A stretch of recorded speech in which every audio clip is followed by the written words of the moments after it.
On y va? L'Apocalypse.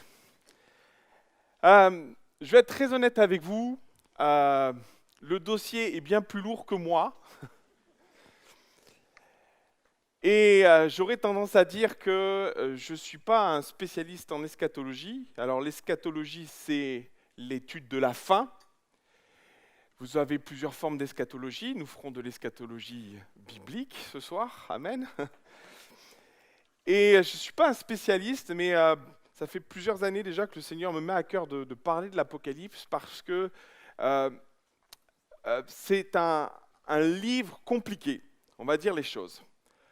Pour autant, regardez, je vais avancer sur les vignettes. La vignette suivante, regardez ce que la Bible dit concernant l'Apocalypse, euh, ce que l'Apocalypse dit d'elle-même d'ailleurs. Apocalypse qui veut dire révéler. Dans le mot apocalypse, il y a une partie qui veut dire caché, et l'autre partie, c'est ce qui a été caché et montré. Ça finit par, c'est ce qui est révélé. Et finalement, la version anglaise parle de révélation à juste titre, parce que finalement, ça a plus de sens. Nous avons gardé le mot grec, en fait, dans Apocalypse, c'est un mot grec qui associe deux mots, révéler ce qui est caché, montrer ce qui est caché. Et ça donnait révélation, ou en fait notre Apocalypse à nous. Et l'Apocalypse dit de ce livre, « Heureux celui qui lit et ceux qui entendent les paroles de la prophétie et qui gardent les choses qui y sont décrites, car le temps est proche. » Amen. Et la fin de l'Apocalypse dit sensiblement la même chose pour insister sur l'importance de nous plonger dans ce texte, ce qu'on fait très rarement, vous en conviendrez. Et voilà ce qui nous est dit dans Apocalypse 22, il me dit, ces paroles sont certaines et véritables, et le Seigneur, le Dieu des esprits des prophètes, a envoyé son ange pour montrer à ses serviteurs les choses qui doivent arriver bientôt. Aussi, regardez verset 7, « Voici, je viens bientôt, heureux celui qui garde les paroles de la prophétie de ce livre. » Vous vous rendez compte d'une chose, c'est que finalement, et je ne sais pas si vous avez eu tendance à, peut-être vous avez lu rapidement le livre de l'Apocalypse, c'est pas le sentiment d'euphorie qui nous envahit. Hein. Qu'en pensez-vous? Pour autant, et je crois que c'est ça le vrai problème, l'Apocalypse c'est un livre qui est difficile à appréhender, mais quand il est compris, il doit susciter de la joie en nous. Et même, le mot est fort. 2 fois. Heureux celui qui lit, qui entend, qui garde. Amen. Alors c'est mon objectif. En fait, ma prière, c'est que l'Apocalypse vous rende heureux. Amen. Ok. Maintenant, permettez-moi d'introduire les choses de la façon suivante. Si on comprend la pertinence de nous plonger dans ce texte, quoique difficile à appréhender, il faut plusieurs règles, et ce sont les règles que je me suis appliquées de l'humilité. De l'humilité parce que c'est un livre qui est compliqué, et je viens humblement devant vous, parce que je ne suis pas un spécialiste d'eschatologie, j'en ai peut-être l'aspiration, mais j'en suis encore loin. De l'humilité parce que l'Apocalypse est complexe, longue, c'est un livre qui a, à lui seul, généré plusieurs bibliothèques. Vous imaginez, il y a tellement de livres sur l'Apocalypse. L'Apocalypse est complexe parce qu'il ne faut pas l'appréhender de façon linéaire, chronologique. Jean a des visions. Et si vous voulez, c'est des photographies que Jean prend. Et ce sont des photos qu'il prend à un moment T. Mais on ne lui a pas dit, là c'est plutôt vers la fin, là c'est plutôt au milieu, là c'est plutôt au début. Jean prend des photos et il nous transmet ce qu'il a vu, ce qu'il a compris, ce qu'il a échangé. Pour autant, on ne nous a pas dit la chronologie de tout ça. Aussi, l'Apocalypse est bien souvent dans sa présentation un mélange d'éléments, de choses qui sont éparpillées. L'Apocalypse a la particularité aussi d'être un livre qui est une conclusion de tout ce qui s'est passé avant. Aussi, on ne peut pas appréhender l'Apocalypse par le livre en lui-même seul. On va être obligé de voyager dans toutes les Écritures pour comprendre ce que Jean essaie de nous dire. Et finalement, on se rend compte que l'un des dangers qu'il y a, et c'est peut-être un des points qui est important à comprendre dans notre façon de voir l'Apocalypse, de ne pas forcément aller trop vite dans l'interprétation. Peut-être vous avez entendu beaucoup de choses concernant l'Apocalypse. Moi, j'ai lu plein de trucs sur quand est-ce que Jésus allait revenir, mais c'est déjà passé en fait. Ou quand est-ce que ça serait la fin du monde, là aussi c'est déjà passé. Il faut avoir beaucoup d'humilité quant à l'interprétation et finalement ne pas aller trop vite dans les interprétations parce que finalement on se rend compte que la plupart des prophéties trouvent leur sens une fois que les choses sont arrivées. C'est vrai, hein? Regardez les prophéties de Daniel. Si à l'époque de Daniel, on avait réfléchi à la portée de ce que Daniel racontait, je pense que certaines choses sont en train d'arriver. Je pense qu'une partie n'est pas encore dévoilée, mais je pense que la photo finale ne prendra vraiment que du sens quand les choses seront là. Alors, d'une certaine façon, avec encore une fois beaucoup d'humilité, je vais éviter des interprétations et essayer de me cantonner vraiment à ce que dit la parole, parce qu'elle doit être appréhendée de cette façon-là. Dieu n'a pas mis des astérix précisant à quoi ça correspond, et c'est volontaire. Enfin, il est important de comprendre aussi que je ne pourrai pas tout survoler. Je pense que je suis aux alentours de 2 heures, grand maximum 2 heures et demie, 3 heures de prédication. Je commence aujourd'hui, je poursuivrai encore 2 fois. Aussi, je vais faire des choix sur ce que je vais développer ou pas, parce que j'estime que certaines parties, non pas qu'elles ne sont pas importantes, mais elles ont été déjà traitées et sont suffisamment traitées pour que je n'ai pas à revenir dessus. Amen. Allez, vous êtes prêts? C'est parti. Je vais faire une étude un peu systématique et permettez-moi cette approche-là parce que le livre est suffisamment complexe. L'étude systématique est l'idée de suivre tout simplement le texte et finalement retirer certains éléments qui sont importants ou pas. J'ai déjà tranché assez rapidement sur les 3 premiers chapitres de l'Apocalypse. Ça devrait s'afficher, vas-y. 1, 2, 3 correspondent à l'approche, à ce que Jean va recevoir sur les églises d'Asie. Je ne vais pas m'étendre sur les églises d'Asie parce que ce sujet est traité suffisamment par moments de façon indépendante, mais vous trouverez tout un tas de choses. Aussi, je me suis permis d'esquiver ces 3 premiers chapitres, quoi qu'ils soient très intéressants, et qu'en fonction de l'interprétation qu'on pourrait en trouver, on y voit, certains commentaires y voient dans ces 3 premiers chapitres une chronologie de l'Église. À savoir, il y a comme quelque part une description de l'Église à différentes périodes de l'histoire, nous amenant à la dernière Église qui correspond à celle qui pourrait vivre l'avènement de Christ. Maintenant, permettez-moi d'avancer et d'aller au chapitre 4.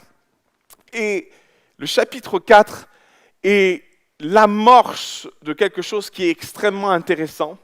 Et permettez-moi de l'introduire de la façon suivante à celui qui est assis sur le trône. Clairement, Jean a une vision du trône de l'Éternel. Il voit Dieu. Il voit la puissance, la magnificence. Il voit ce trône avec celui qui est assis sur le trône. Il voit cette puissance et c'est vraiment un chapitre. Je voudrais prendre le temps de tout lire, mais c'est tellement compliqué. Mais ce que moi j'en ressors et ce que j'en vois, c'est cette puissance qui se dégage de ce texte, de celui qui est assis sur le trône, qui règne au siècle des siècles. Et il y a des descriptions très intéressantes, et permettez-moi de rentrer dans des petits détails. Vous avez les chérubins, je vais les appeler les 4 bestioles. c'est difficile à décrire, à définir tellement ils sont bizarres. En fait, on les verrait nous-mêmes, mais ces bêtes, ces êtres vivants, comme la Bible en parle, ont une position particulière. Vous les retrouvez d'ailleurs dans Ézéchiel au chapitre 1er, quand Ézéchiel voit le trône, vous les retrouvez, ces quatre animaux, quatre êtres vivants qui sont sous le trône. Et ce sont plusieurs fois, on va les retrouver dans l'Apocalypse, c'est pour ça que j'en parle. Et aussi, on va parler des 24 vieillards. Je venais d'une région dans le sud de la France où il y avait beaucoup de pasteurs retraités. Et on appelait la pastorale celle des 24 vieillards de l'Apocalypse. Je trouvais ça amusant. Puis je me suis dit, mais pourquoi ils appellent les 24 vieillards? Ça n'avait bien sûr rien à voir avec l'Apocalypse. Quoique, l'idée des 24 vieillards soulève une chose intéressante, c'est que ce ne sont pas des anges. Et apparemment, beaucoup de personnes viennent à croire que ce sont des êtres humains ayant un statut particulier. Et beaucoup d'interprétations parlent de ces 24 vieillards comme ceux qui ont écrit certains livres de la Bible, parlent de certains personnages des Écritures. J'en suis venu à ma propre conclusion, et c'est là une interprétation. Permettez-la moi, je pense que ces 24 vieillards sont, à mon sens, des personnages qui ont existé, des personnages bibliques, en effet, pour certains, et pour d'autres, non. Et ma réflexion vient du fait que Dieu ne s'est pas privé à un moment donné de récupérer certaines personnes. Vous les connaissez? Le premier, Enoch, Élie, chariot de feu, on est d'accord? Puis il y en a un qui est un peu particulier, c'est Moïse. En effet, Moïse va mourir, mais son corps, lui... Et vous savez, ce qui est particulier, c'est qu'on retrouve Moïse dans le Nouveau Testament, bel et bien vivant, en train de parler à Jésus sur la montagne de la Transfiguration. Et j'en suis arrivé à cette petite conclusion que Dieu ne s'est pas limité à 3 personnes, mais qu'il en a embarqué beaucoup plus. Et ils ont tous un statut particulier. Ils ont une valeur particulière aux yeux de Dieu, au point que Dieu leur accordait une place particulière. Et quelque part, je trouverais ça un peu normal. Et ils ont un trône, une position particulière. Ils sont autour de Dieu, ils contemplent Dieu, ils parlent avec Dieu à l'image de ce que Élie et Moïse vont faire sur la montagne de la Transfiguration. Ils sont au plus près de Dieu. Alors c'est mon interprétation, cela dit, il est une chose certaine, c'est que ces 24 vieillards ne sont pas des anges, ils ont une couronne, ils sont âgés, ça serait particulier de se retrouver avec des anges âgés, ils ont de l'expérience, entre guillemets. Ils ont du vécu, et c'est sans doute ce que le texte veut nous dire, nous amenant à voir dans ces personnes des individus, des personnages qui ont marqué et qui ont amené Dieu à les choisir et à leur donner une position particulière. Je vous souhaite d'en faire partie. Pourquoi pas? Amen. Moi, je serais honoré de vous voir au ciel. Je te connais. Tu me fais visiter. Amen. Ce qui est important par rapport à ce texte, c'est ce que ça suit, parce que le chapitre 4 et le chapitre 5 sont étroitement liés. Et passons au chapitre 5. Qui a lu l'Apocalypse? Qui en a profité pour relire l'Apocalypse? Super, il y en a. Bon, ça va vous faire lire l'Apocalypse, hein, parce que moi, je n'ai pas le temps de tout lire. Le chapitre 5 est à mon sens la pièce maîtresse de l'Apocalypse. Elle est en effet... cette photo est prise à un moment tellement particulier de l'histoire, de l'humanité, et je vais la décrire de la façon suivante. Je l'ai écrit, c'est finalement l'agneau immolé, glorifié, adoré. Jésus est le Fils, il est à la fois l'héritier et il est Dieu. Rien que ça, c'est suffisant pour dire Amen. Maintenant, le texte est fabuleux. il est extraordinaire parce que Dieu parle de ce rouleau, ou de ce livre, mais en effet, il s'agit bien d'un rouleau, avec 7 sceaux. Et celui qui est assis sur le trône, le Père, tient ce rouleau et pose la question, et la question est posée, mais qui est digne de le dérouler? Qui est digne d'enlever les sceaux? Et puis là, il ne se passe rien en fait, et Jean est profondément attristé dans son cœur. Il est bouleversé parce que il ne se passe rien, personne n'est trouvé digne, jusqu'au moment où il est parlé de Jésus. Et il est dans une forme glorifiée, et vous en conviendrez, il est l'agneau immolé. C'est tellement extraordinaire de voir combien l'Apocalypse, la révélation met cette emphase sur Jésus immolé. Souvent, tellement souvent dans ce livre de l'Apocalypse, il est fait mention de Jésus en tant qu'immolé, l'agneau immolé. C'est dire la place prépondérante qu'a la croix. Et finalement, il n'y a rien sans la croix, et il ne se passerait rien sans la croix, et tout au départ commence à la croix, finit à la croix, il est l'agneau immolé. Et ce texte est magnifique, et Jésus s'avance, et il est trouvé digne, il récupère ce rouleau. Il y a toute une image symbolique de ce qu'est l'héritage et la transmission. Personne n'est digne si ce n'est l'héritier, si ce n'est celui qui peut l'appréhender, qui peut le toucher, qui a droit de le toucher. Parce qu'il a payé le prix, il a racheté. C'est tellement important de comprendre ça. Maintenant, la photo de ce passage est tellement particulière parce que elle fait référence à ce que moi j'appelle l'élévation. J'ai établi une chronologie de l'élévation. Et quand je vous parlais que l'Apocalypse ne peut pas être pris seul, c'est que bien souvent les révélations de l'Apocalypse sont une partie du puzzle dont les morceaux sont éparpillés dans toute la Bible.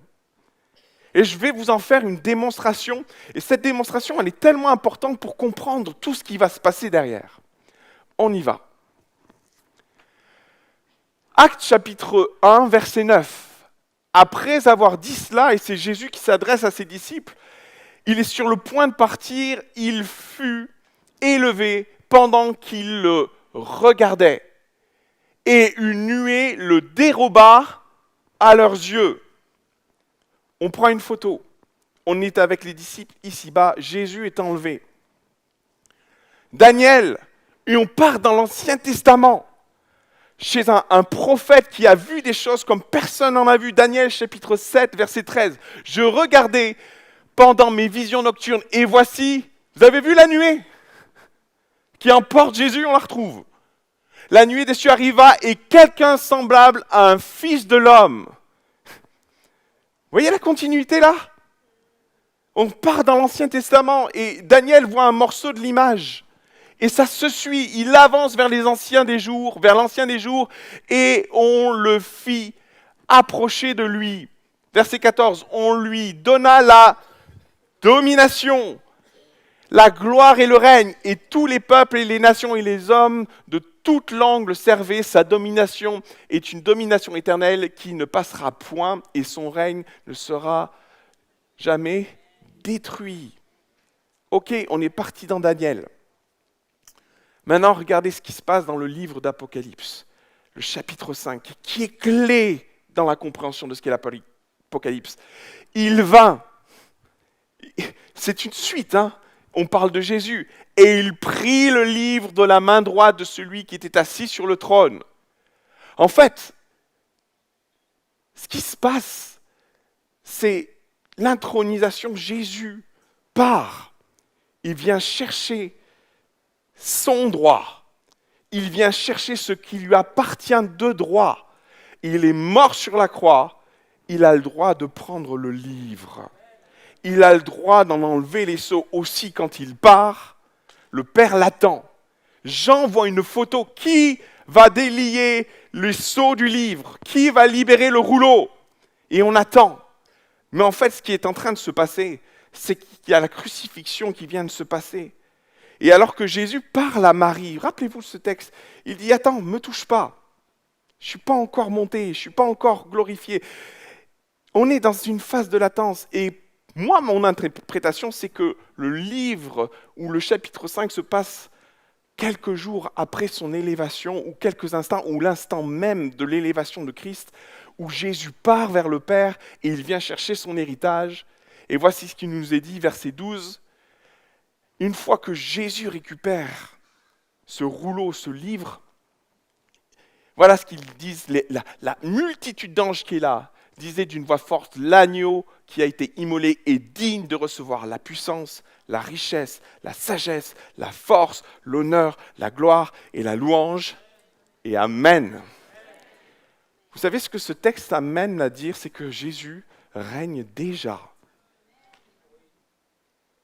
Il règne déjà.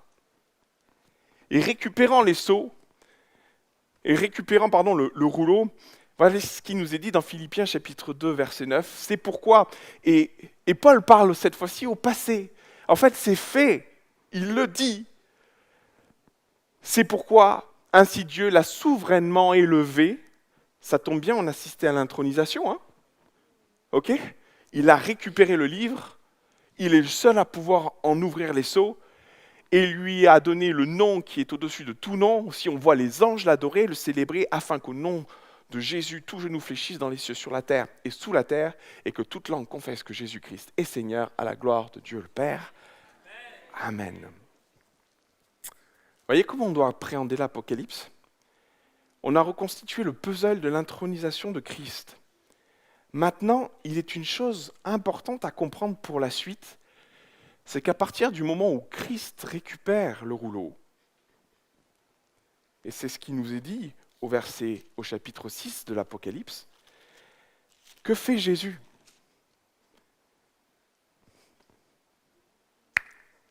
Que fait Jésus une fois le rouleau dans la main ? Vous pouvez le lire ou vous pouvez le savoir. Il ouvre les sceaux. Il ouvre les sceaux. Le rouleau est constitué, c'était un rouleau qui est écrit à l'extérieur comme à l'intérieur. Bien souvent, ces rouleaux avaient une caractéristique dans l'Ancien Testament. Ce qui était à l'extérieur du rouleau titrait ce qui était à l'intérieur. Aussi, tout le monde pouvait lire ce qui se passait à l'extérieur. Pour autant, ce qui était vraiment important, c'est ce qui se trouvait à l'intérieur. Jésus récupère le rouleau et les premières choses qu'il fait, il déverrouille les sceaux, les uns derrière les autres. Une image va venir au fur et à mesure. Et on en vient du coup à ce fameux chapitre 6, qui est l'une des premières parties complexes du livre de l'Apocalypse. Jusque-là, c'était assez simple. Hein. J'espère que je ne vous ai pas perdu. Au contraire, ça va être compliqué. Le chapitre 6, 7, 8 et 9, le livre ou le rouleau à 7 sceaux, qui correspond à, pas 7 cavaliers, pardon, il n'y en a pas 7, il y en a 4, et on va voir de quoi je parle. Cette partie-là correspond à la fin de toute l'arme, mais aussi avec les 7 trompettes de l'Apocalypse. On va détailler ça quelques instants, si vous me le permettez, parce que c'est un passage qui est important, et partons du postulat qu'à partir du moment où Christ reçoit le rouleau, et nous avons reçu et vu son intronisation, quand Paul en parle, il en parle au passé, donc ça s'est déjà produit. Le rouleau est donc dans ses mains. Et l'une des premières choses qu'il est décrit dans le chapitre 6, c'est qu'il déverrouille le rouleau en faisant sauter les différents sceaux. Vous me suivez toujours ? Les premiers sceaux, et on va avancer sur la vignette suivante. Le chapitre 6 est donc une énumération de ce que Jésus va faire avec le rouleau. Il va récupérer donc ce fameux rouleau et il va en faire sauter le premier, le deuxième, le troisième, le quatrième, puis le cinquième, le sixième et le septième. Maintenant, les choses vont se passer de la façon suivante. Les 4 premiers sceaux correspondent à 4 cavaliers. Vous les connaissez, on les appelle les fameux 4 cavaliers de l'Apocalypse. Ils sont de différentes couleurs, ils sont blancs, ils sont roux, ils sont noirs, ils sont verdâtres. Charmant. Un cheval verdâtre. Et ce qu'il y a de particulier, et c'est ce que je pourrais... Va pas trop vite, reviens en arrière. Ce qui est particulier dans ce que l'on pourrait analyser de ces textes, et c'est un postulat que je fais, c'est que les 4 premiers sceaux, et cavaliers donc, sont indissociables. Ils correspondent à des vagues, 4 vagues de malheurs qui vont s'abattre sur la terre, à différents niveaux et pour différentes raisons. Ils sont indissociables autant dans le temps, parce qu'à partir du moment où ils sont lâchés, on pourrait penser qu'il y a une espèce de chronologie, c'est une première vague, puis une seconde, puis une troisième, puis une quatrième. Non, en fait, ils sont lâchés 1, 2, 3, 4, et ils sont tous en même temps en train de mettre la panique sur la terre. Vous me suivez toujours? On y va. La deuxième chose que je pourrais dire, c'est que l'ouverture des sceaux commence dès que Jésus est glorifié, élevé. Il récupère le rouleau et il nous est dit qui est digne d'en faire sauter les sceaux. Jésus arrive, récupère et la première chose qu'il fait, il libère les sceaux. Aussi, j'en viens à quelque chose qui est très important de comprendre à partir du moment où Jésus est glorifié. Il libère les sceaux aussi à partir du moment où il l'a fait. C'est que nous les vivons. Vous me suivez toujours ou pas? C'est que les 4 cavaliers de l'Apocalypse sont déjà lancés. Et ils font leur ravage. Ils font leur travail. Ils font ce à quoi ils ont été appelés. Et quand on regarde ce que ces 4 cavaliers vont faire, et vous allez voir, on va regarder quelque peu ce texte avec les détails qui sont liés, on se rend compte que c'est quand même, ça va être des temps particulièrement difficiles. Maintenant, poursuivons. Aussi, attends, reviens en arrière s'il te plaît. Aussi, donc, nous vivons cette période sans pour autant encore vivre la fin. En effet, et vous allez voir les textes, on va y regarder un petit peu plus près, ces 4 cavaliers sont lancés. À partir du moment où Jésus récupère le rouleau, les cavaliers sont partis et nous en vivons certaines choses et nous commençons à les vivre. Et il y a une dernière chose qui est importante à comprendre sur le chapitre 6, c'est qu'il est corrélé, il y a une corrélation étroite avec Matthieu 24. Ça, la plupart des théologiens sont d'accord là-dessus. Et Matthieu 24, c'est ce que Jésus va raconter. C'est ce que Jésus va décrire à son niveau. Et ce n'est pas étonnant qu'il y ait des points communs, parce qu'en fait, c'est les deux qui racontent la même chose. Autant dans Matthieu, c'est Jésus qui parle de ce qui doit arriver, autant là, en effet, c'est Jésus qui parle à Jean, ou qui exprime, ou qui montre à Jean ce qu'il doit voir. Finalement, les deux parlent de la même chose, rien d'étonnant en soi. Maintenant, établissons les corrélations, s'il vous plaît. Vignette suivante. On y arrive au rouleau. Ça y est. Alors, ma vignette, elle est toute tordue, c'est dommage, mais c'est pas grave. Le premier cavalier de l'Apocalypse est un cavalier sur un cheval blanc, muni d'un arc, qui est appelé à vaincre et à être vainqueur. Tous les termes sont importants. Et il est à corréler dans Matthieu chapitre 24 avec le verset 6, vous entendrez parler de guerre, de bruit de guerre.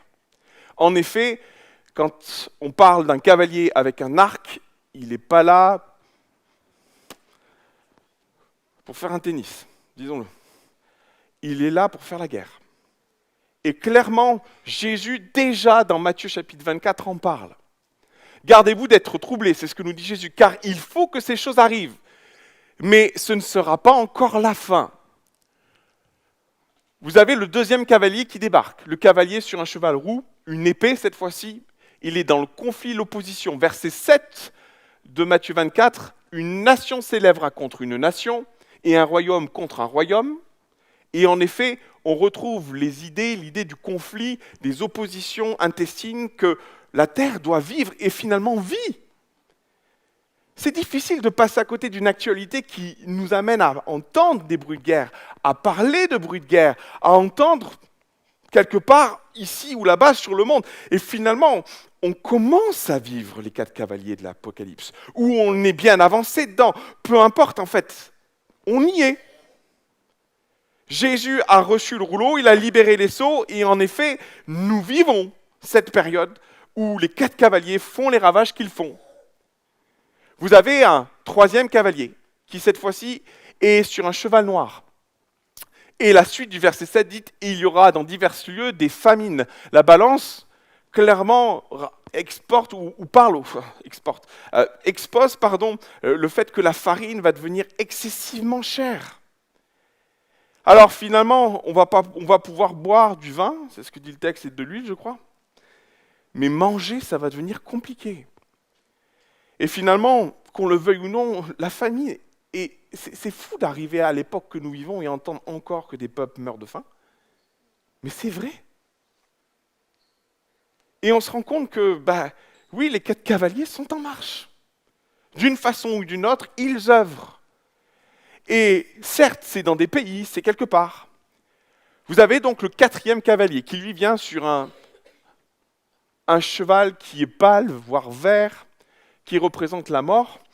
Et je n'ai pas mentionné ce que Matthieu chapitre 8 dit, j'aurais peut-être dû. Matthieu 24, verset 8.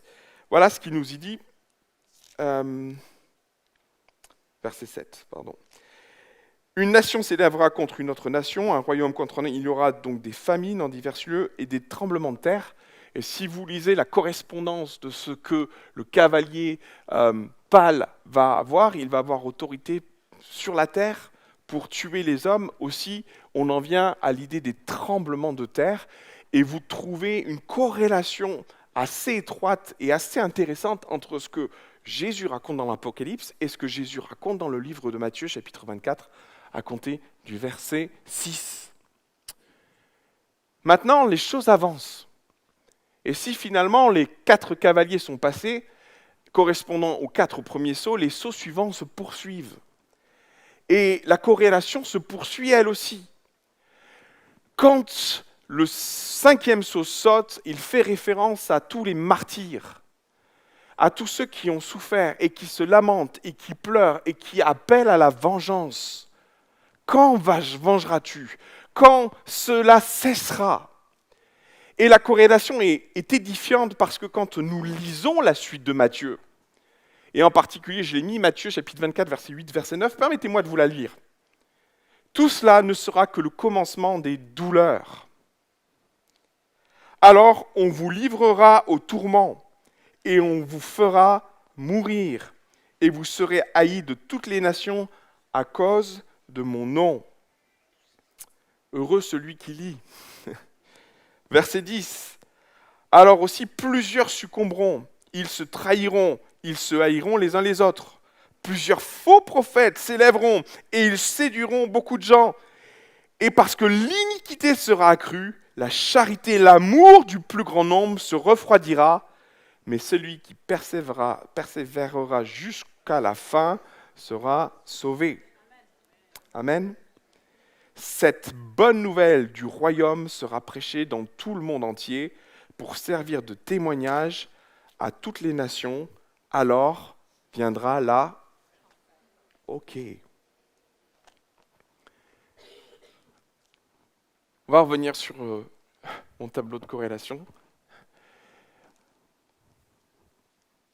Le 5e sceau, c'est l'appel des martyrs. Ce que nous venons de lire, en fait. Et il est assez édifiant de se rendre compte que les persécutions envers les chrétiens deviennent croissantes dans notre monde. Et la question qu'il faudrait se poser est jusqu'où ça ira? Aujourd'hui, ils ne sont pas trop inquiétés, mais on sent quand même une évolution nous concernant dans le monde.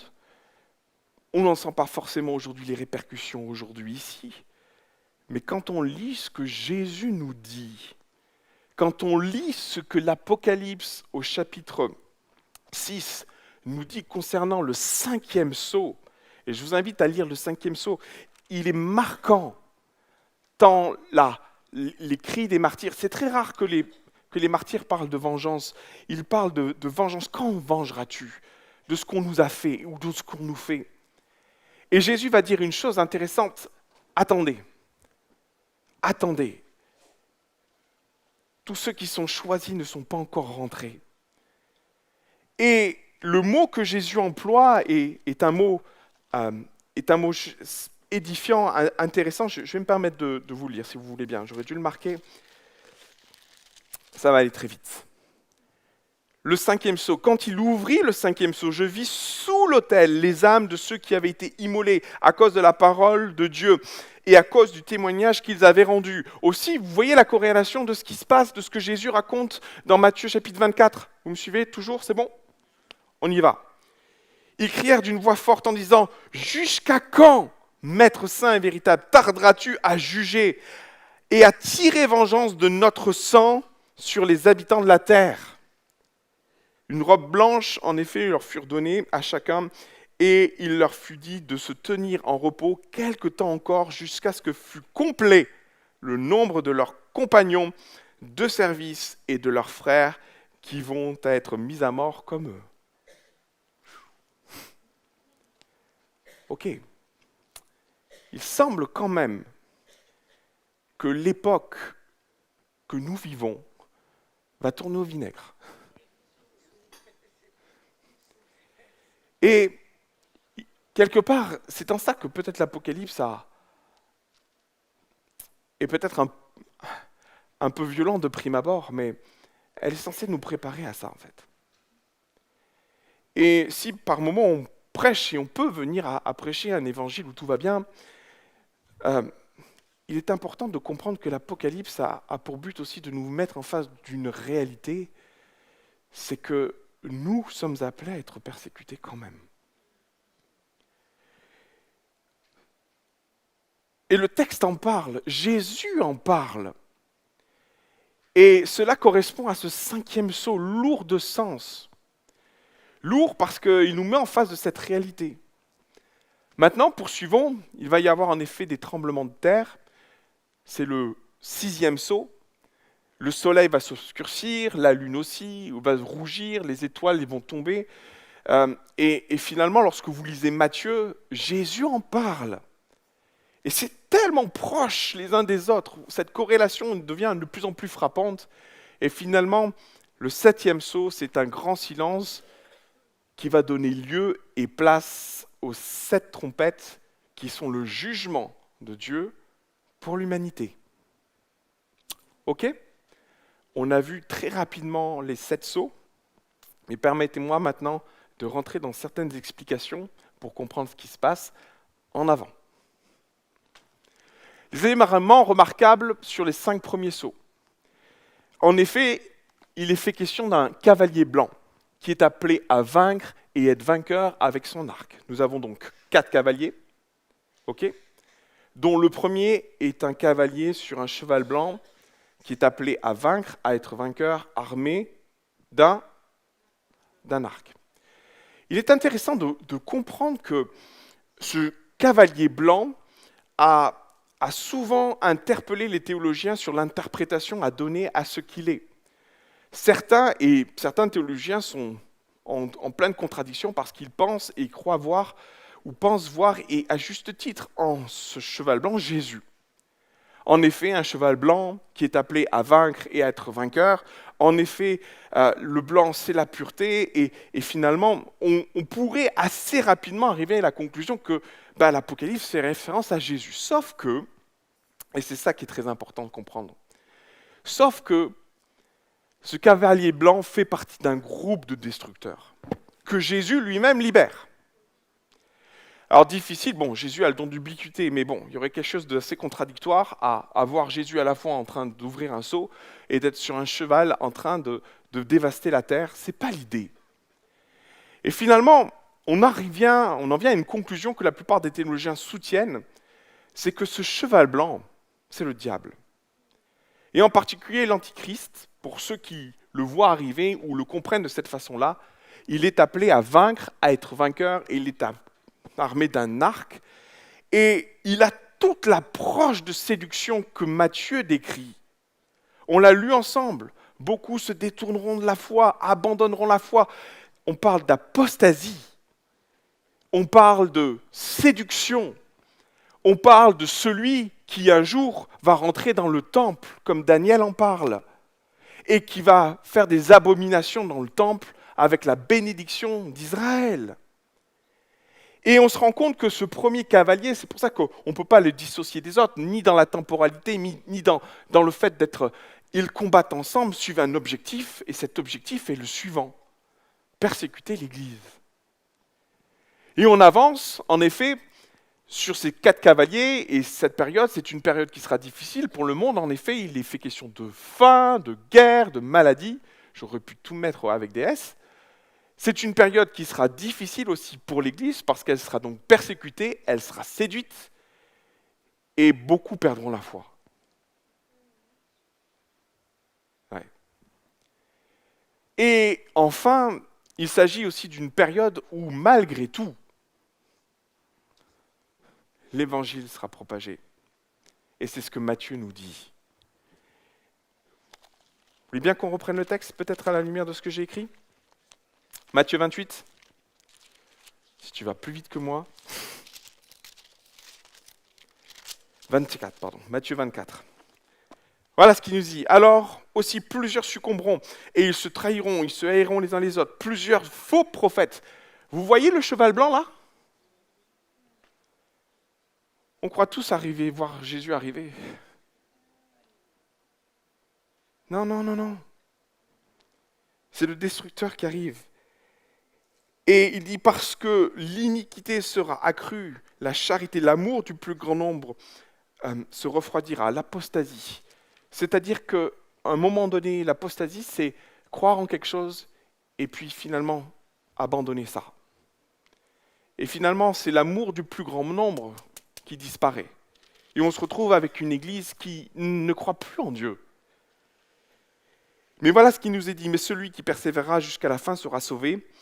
Verset 14, cette bonne nouvelle du royaume sera prêchée dans le monde entier pour servir de témoignage à toutes les nations. Alors viendra la fin. Il y a un climax, il y a le sommet de ce que le diable va entreprendre. Et c'est Jésus qui le dit, verset 14, verset 15. On est toujours dans Matthieu chapitre 24, verset 15. Écoutez-moi, c'est pourquoi lorsque vous verrez l'abomination de la désolation dont a parlé le prophète Daniel, établie en lieu saint, que celui qui lit fasse attention. C'est très rare que Jésus nous interpelle de la façon suivante, mais de quoi Jésus est en train de parler? Alors que l'évangile est propagé sur la surface de la terre, il viendra une abomination, c'est l'Antichrist qui rentre dans le temple et qui s'installe. Et là, Jésus nous dit, attention, attention. Et on se rend compte que ça monte, et on sent que le diable est en train de vaincre. Il est vainqueur quasiment. Le cheval blanc est parti à la conquête, il est parti pour vaincre, il est en train de prendre position, il a vaincu presque tout le monde.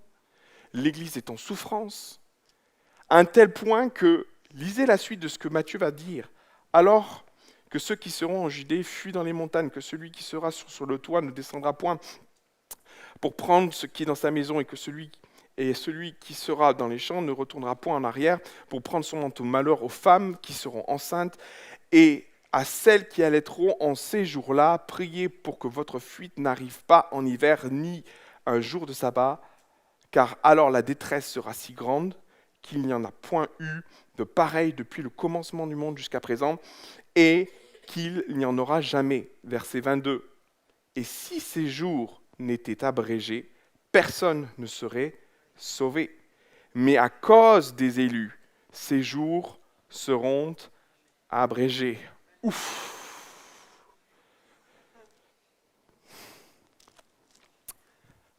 On passe aux interprétations. Vas-y. Perspective et interprétation. Je suis fatigué. Les 4 premiers sauts, ou en fait les 4 premiers cavaliers, c'est l'image de la contre-attaque de l'adversaire. Comprenez ce qui se passe.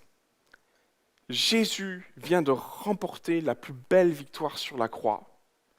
Il est vainqueur, il est Seigneur, il reçoit le rouleau. Que fait le diable? on envoie le cavalier blanc. Et clairement, quand on prend un peu de recul sur ce texte, en effet, les 4 cavaliers sont l'image d'une contre-attaque. Jésus a remporté la plus belle des victoires. Que fait le diable? On va redoubler. Et d'ailleurs, c'est ce qui va se passer à la fin. Une fois que le diable va être enchaîné et libéré, et on y reviendra plus tard, que fait le diable? Il enrage encore plus. La sortie de la croix a pour résultat d'avoir un diable qui veut vaincre et qui sera vainqueur. C'est le premier cavalier blanc, le séducteur, qui part et qui va faire mal. Et finalement, on se rend compte, et c'est ce que Matthieu 24, verset 15 nous dit, il parle de cette évolution, de l'avènement de cet antichrist, ou antichrist en fonction des versions que vous pourriez avoir.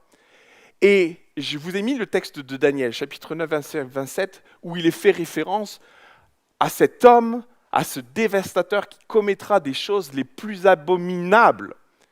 Et c'est ce dont Jésus parle. L'Antichrist sera là.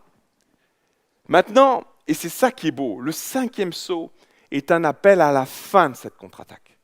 C'est les martyrs qui crient, qui disent « il faut que ça cesse ». Il faut que ça s'arrête. Quand est-ce que tu tireras vengeance de nos souffrances, de ce qu'on a subi, de la persécution? Quand est-ce que ça va s'arrêter? Et Jésus va dire, encore un petit peu. Un tout petit peu de temps. Parce que la liste n'est pas complète.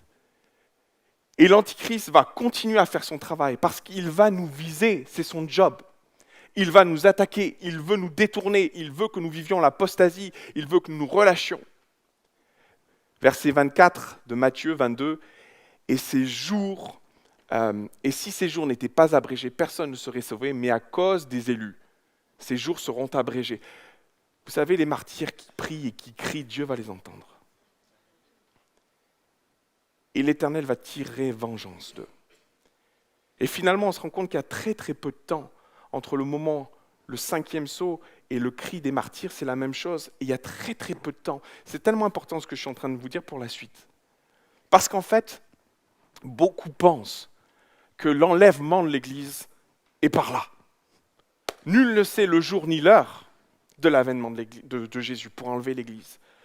Mais on sent qu'il y a une corrélation entre le peuple, les martyrs qui crient, Jésus qui dit encore un petit peu de temps, et le climax qu'on attend, et qu'on atteint au travers de l'Antichrist qui est là, qui est en train de s'installer, qui fait des abominations et qui fait souffrir l'Église. Et Dieu va entendre la prière des martyrs. Et il va venir chercher son Église. Mes frères et sœurs, on ne sera pas forcément, on ne va pas nous retirer, on ne va pas nous éviter une partie de la grande tribulation. Malheureusement, nous vivrons la persécution. Et je vous le prouve par A plus B, parce que c'est ce que disent les Écritures. Jésus en parle. Maintenant, les choses vont aller très vite. Le 6e sceau marque la fin de la contre-attaque. Satan, ça suffit. C'est fini.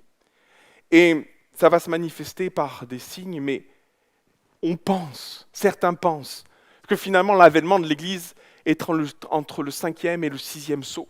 On ne sait pas trop où, quand, comment, parce que Jésus nous dit, mais nul ne le sait. Même Jésus ne le sait pas, et il ne peut pas le dire. Par contre, il y a des choses qui sont particulières et qui m'amènent à penser ça. Une fois que le 6e sceau est libéré, c'est la fin de la contre-attaque. Et là, le 7e sceau, c'est le début du jugement. Mais l'Église n'est plus là. Amen. Et souvent, on entend ça, mais c'est très clair que l'Église n'a pas à payer le jugement. Mais c'est aussi synonyme de fin de grâce. À partir du moment où Jésus retire son Église, ce n'est plus la grâce. Et à ce moment-là commence le jugement. C'est l'histoire de nos sceaux. Des choses intéressantes sont à signaler malgré tout, et qui confortent ça, l'enlèvement de l'Église. Le chapitre 7 de l'Apocalypse est un chapitre extraordinaire. Je fais référence à un ange qui va marquer, mais si vous notez bien ce que l'ange va marquer, les personnes que l'ange va marquer, est-ce que vous le savez? Qui l'ange va marquer?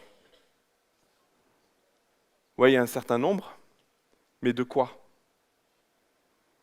C'est Israël. Il est particulier de constater qu'à ce moment-là du texte, on ne parle plus de l'Église. On n'en parle plus. Et la dispensation de la grâce se termine, l'époque de la grâce se finit, et Dieu revient à ce qui est premier, Israël. Il revient à ce qui le concerne. Et il marque le peuple d'Israël. Mais l'Église, elle n'est plus là.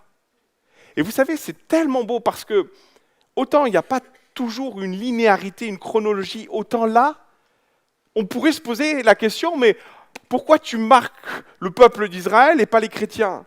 Et dans la foulée de c'est Apocalypse chapitre 7, verset 9, vous savez ce qui se trouve? C'est tellement beau. Et je vous promets, je suis presque fini. Je suis presque fini et j'ai presque fini. C'est les deux. Chapitre 7, verset 9. Après cela, je regardais, et voici, il y avait une grande foule que personne ne pouvait compter, de toute nation, de toute tribu, de tout peuple, de toute langue. Ils se tenaient devant le trône et devant l'agneau, revêtus de robes blanches et des palmes dans les mains. Et ils criaient d'une voix forte en disant « Salut ! Le salut est à notre Dieu qui est assis sur le trône et à l'agneau. » Et on parle constamment de Jésus comme l'agneau. C'est tellement beau. Et tous les anges se tenaient autour du trône et les vieillards, les 24, pas ceux de la région Provence-Alpes-Côte d'Azur, mais ils se prosternaient sur leur face devant le trône et ils adorèrent Dieu en disant « Amen, la louange et la gloire, la sagesse, l'action de grâce et l'honneur, la puissance, la force sont à notre Dieu au siècle des siècles. Amen. » Et l'un des 24 vieillards prit la parole et dit « Ceux qui sont revêtus de robes blanches, qui sont-ils ? »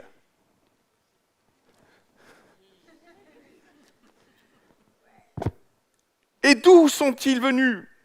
Et je lui dis, mon Seigneur, tu le sais. Et il me dit, ce sont ceux qui viennent de la grande tribulation. En effet, la persécution, mes frères et sœurs, peut-être certains d'entre nous vont y échapper, mais visiblement, elle en attend quand même quelques-uns. Et si cette persécution n'est pas forcément physique, elle sera séduction. Parce que c'est un cavalier blanc qui ressemble quand même beaucoup à Jésus. On y va. Et il poursuit. Ils ont lavé leurs robes et ils les ont blanchies dans le sang de l'agneau. C'est pour cela qu'ils sont devant le trône de Dieu et le servent jour et nuit dans son temple. Celui qui est assis sur le trône dressa une tente sur eux. Ils n'auront plus faim, ils n'auront plus soif, et le soleil ne les fera point, ni aucune chaleur, car l'agneau qui est au milieu du trône les paîtra, les conduira aux sources d'eau de la vie, et Dieu essuiera toute larme de leurs yeux. Ok. Moi, je me réjouis de ne pas vivre les 7 trompettes. Maintenant, je vais conclure. Jésus est élevé. Il règne, il est au contrôle. Ce qui est clé dans ce qu'on a partagé, c'est le chapitre 5. Et lisez-le, tellement il est beau. Jésus prend le rouleau. Il est investi. Et ce qu'il y a d'extraordinaire, c'est que même si le cavalier blanc part et l'image de l'Antichrist avec ses flèches pour détruire, c'est Jésus qui le libère. Tout est au contrôle de Jésus. Et celui qui croit déstabiliser l'Église, eh bien finalement, il n'est qu'un instrument entre les mains de Dieu. Alors malgré la contre-attaque, l'Évangile, en effet, et c'est ce qui nous est dit, l'Évangile sera propagé. C'est ce que Matthieu nous dit. Le diable fait une œuvre qui le trompe. Le trompeur est donc trompé. Alors qu'il pense, au travers de l'Antichrist, en finir avec les chrétiens, l'œuvre rédemptrice se poursuit. On l'a lu dans Matthieu 24, où jusqu'à l'extrémité de la terre, cette bonne nouvelle sera propagée. Et finalement, j'en reviens à dire que là où même le péché a abondé, la grâce, elle surabonde. Amen. Même là, on la voit, la grâce qui surabonde. En effet, c'est donc le trompeur qui est trompé, et finalement, il est l'instrument de la propagation de l'évangile, parce que c'est ça qui est fort. Ce que le diable ne se rend pas compte, c'est qu'au plus il oppresse les chrétiens, au plus il les rend efficaces. Et finalement, l'histoire de l'Église est remplie de ça. J'ai pas envie de vivre la persécution pour la vivre. Mais si ça accélère le retour de Christ, amen. Et finalement, je voudrais juste conclure cette première partie par Matthieu chapitre 24, verset 13. Mais c'est lui qui persévérera jusqu'à la fin, sera sauvé. Amen. Et c'est Apocalypse chapitre 7 que nous venons de lire, où finalement l'Église sortie de la grande tribulation se retrouve en face de l'agneau, en train de l'adorer. Et ce texte est tellement particulier parce qu'il souligne que c'est l'Église en fait. Apocalypse chapitre 7, verset 9, c'est l'Église, c'est l'époux, c'est l'agneau qui les conduit, c'est l'agneau qui les protège. Et la tente, c'est la maison qu'il a bâtie, qui nous attend.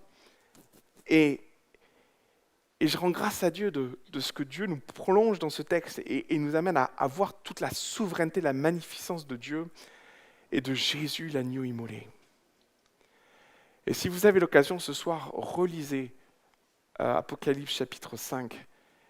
Et si vous avez des doutes sur la divinité de Christ, vous n'en aurez plus. Ils vont l'adorer, ils vont le glorifier, ils vont l'élever. Les 24 vieillards vont se prosterner. Et on se rend compte que, en effet, tout ça met en avant Jésus, crucifié, l'agneau immolé, ressuscité, mais qui est vainqueur. Il a le rouleau de vie entre ses mains et il en dispose. Amen.